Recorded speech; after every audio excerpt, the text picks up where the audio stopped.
1998ஆம் ஆண்டு RMS Titanic கப்பலின் சிதைவு பகுதியில் ஒரு டிரைவர் விசித்திரமான சோனார் சிக்னலை கண்டுபிடிச்சார். இந்த சிக்னல் ஆராய்ச்சியாளர்களை 20 ஆண்டுகளுக்கு மேலே குழப்பியிருக்கு. இந்த சோனார் சிக்னல் உலகிலேயே ரொம்ப ஃபேமஸான கப்பல் விபத்து நடந்த இடத்துக்கு பக்கத்தில் ஏதோ ஒரு பெரிய பொருள் மறைஞ்சு இருக்குதுன்னு தெளிவாக காட்டுச்சு. இது இன்னொரு கப்பலோட சிதைஞ்ச பாகமா, இல்லைனா இது ஒரு ஜியோகிராஃபிக்கல் ஸ்ட்ரக்சரா, இல்லை இது ஒரு சிக்கலான விஷயமா அப்படின்னு ஆராய்ச்சியாளர்களால் முடிவுக்கு வரவே முடியலை. இந்த மர்மம் கடைசியில் 2022ஆம் ஆண்டு ஒரு முடிவுக்கு வந்துச்சு. இந்த சிக்னலை முதல்ல கண்டுபிடிச்ச டிரைவர் பால் ஹென்றி நார்ஜில் அவர்களும் மற்ற ஆராய்ச்சியாளர்களும் கூட சேர்ந்து புதுசாக ஒரு ஜேர்னியை ஸ்டார்ட் பண்ண ஆரம்பித்தாங்க. நாம் எல்லாரும் பண்ணுற அதே விஷயத்தை தான் அவங்களும் பண்ணாங்க. ஒரு புது இடத்த பார்த்த உடனே நமக்கு என்ன பண்ணணும்னு தோணும்? ஃபோட்டோஸ் அண்ட் வீடியோஸ் எடுத்து வச்சுக்கணும். அவங்களும் ஃபோட்டோஸ் அண்ட் வீடியோஸ் எடுத்து வச்சுக்கிட்டாங்க. வாட்டர் சாம்பிள்ஸும் எடுத்து வச்சுக்கிட்டாங்க. அங்கே இருக்க உயிரினங்கள் இவ்வளவு ஆழத்தில் இவ்வளவு ப்ரெஷரில் எப்படி உயிர் வாழுதுன்னு ஆராய்ச்சி பண்ண ஸ்டார்ட் பண்ணினாங்க.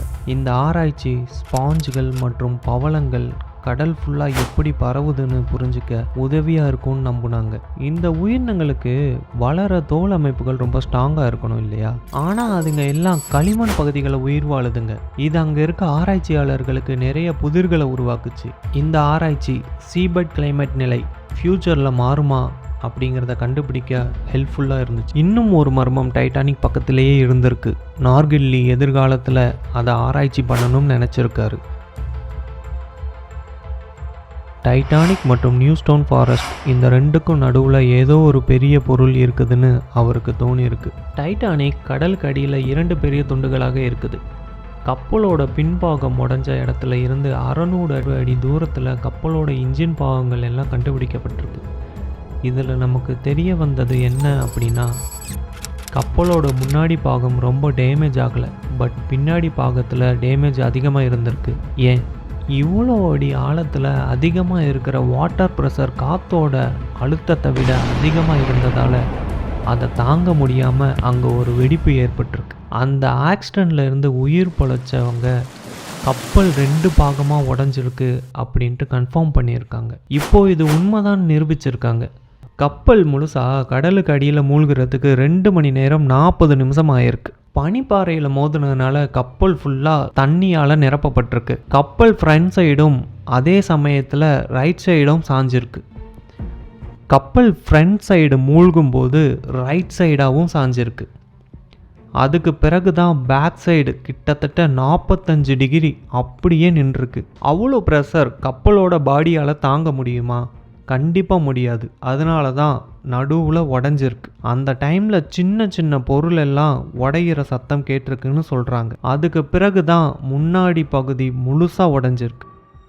பேக் சைடு செங்குத்தாக நின்றுக்கிட்டு மெதுவாக மூழ்கி இருக்கு. கரெக்டாக நைட் 2:20க்கு முழுசாகவும் கடலுக்குள்ளே மறைஞ்சிருக்கு. கப்பல் மூழ்கிறப்போ பைப்லைன் கம்பி எல்லாம் 2ஆக உடஞ்சி அங்கங்கே பறந்துருக்கு. அது மட்டும் இல்லை, கேப்டன் பிளேஸ் எல்லாம் டேமேஜ் ஆகிருக்கு. கடலுக்கு அடியில் மூழ்கி போயிட்டுருக்க அந்த கப்பலோட முன்பகுதி மட்டுமே 24 மைல் ஸ்பீடில் போய் கடலுக்கு அடியில் மோதி இருக்கு. அதனாலேயே ரொம்ப டேமேஜ் ஏற்பட்டிருக்கும்னு சொல்கிறாங்க. கப்பல் மட்டும் இல்லைங்க, அந்த கப்பல் போய் கீழே கடலுக்கு அடியில் மோதின இடமே ஒரு பெரிய விண்கல் விழுந்த மாதிரி பெரிய இடமா நசுங்கினதா சொல்லப்படுது. டைட்டானிக் விழுந்த கடல் பகுதி ரொம்பவும் ஆபத்தான இடம்னு சொல்கிறாங்க. இன்னுமுமே அங்கே நிறையா பனிக்கட்டிகள்லாம் மிதக்குதுன்னு சொல்லப்படுது. 3300 அடிக்கு கீழே சூரிய ஒளி கூட போகாது. இந்த பகுதியை மிட்நைட் ஜோன்னு சொல்லலாம். கடலோட மேல் பகுதியிலிருந்து நமக்கு டைட்டானிக் கீழே விழுந்த இடத்துக்கு போகணும் அப்படின்னாலே 2 மணி நேரம் ஆகும். நார்மலான கண்களாலேயே அந்த இடத்த பார்க்குறது ரொம்ப கஷ்டம். ரொம்ப ஆழத்திற்கு செல்ல செல்ல வாட்டரோட ப்ரெஷரும் ஹையாக இருக்கும்.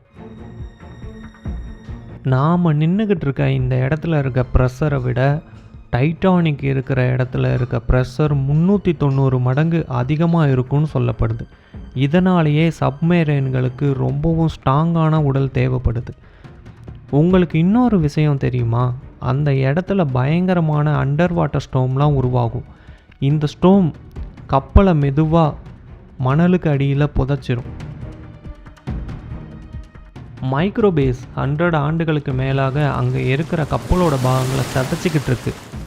சின்ன சின்ன நுண்ணுயிரிகள் இரும்பு பாகங்களை அழித்து ரஸ்ட்லெஸ் என்ற அமைப்புகளை உருவாக்குது. அதனாலேயே என்னமோ பேக் சைடு நம்ம காண முடியாத அளவுக்கு ரொம்பவும் சிதைவடைஞ்சிருக்கு. பட் யாரும் அங்கே போயிட்டு டிஸ்டர்ப் பண்ணாமல் இருந்தால் இன்னும் ஒரு சில காலங்கள் நீடிக்கும். பெரிய நிலச்சரிவுகளும் இந்த இடத்த பாதிச்சுக்கிட்டு தான் இருக்குது. இது எல்லாமே ஆயிரக்கணக்கான வருஷத்துக்கு முன்னாடி இருந்து நடந்துக்கிட்டே தான் இருக்குது. யாரும் கவலைப்படாதீங்க, இந்த ஈவெண்ட் எல்லாம் ரேராக தான் நடக்கும். உங்களோட கொஸ்டின்ஸுக்கு இந்த வீடியோ சாட்டிஸ்ஃபை பண்ணியிருந்தா உங்கள் ஃப்ரெண்ட்ஸுக்கு ஷேர் பண்ணுங்கள், லைக் பண்ணுங்கள், சப்ஸ்கிரைப் பண்ணி வச்சுக்கோங்க. இந்த உலகம் நமக்கு எவ்வளோ அற்புதமான விஷயங்களை பார்க்க வச்சுருக்கு. ஒரு டிசாஸ்டர் ஏற்பட்டால் அதில் இருந்து புது விஷயங்கள் பிறக்கும்னு சொல்லுவாங்க. அதுக்கு ஒரு சின்ன எக்ஸாம்பிள் இந்த டைட்டானிக். பெரிய ப்ராப்ளம் அது ஏற்படாமல் இருந்திருந்தால் கண்டிப்பாக கடலோட அற்புதத்தை தெரிஞ்சிருக்க இன்னும் சில 100 ஆண்டுகள் கூட ஆகியிருக்கலாம்.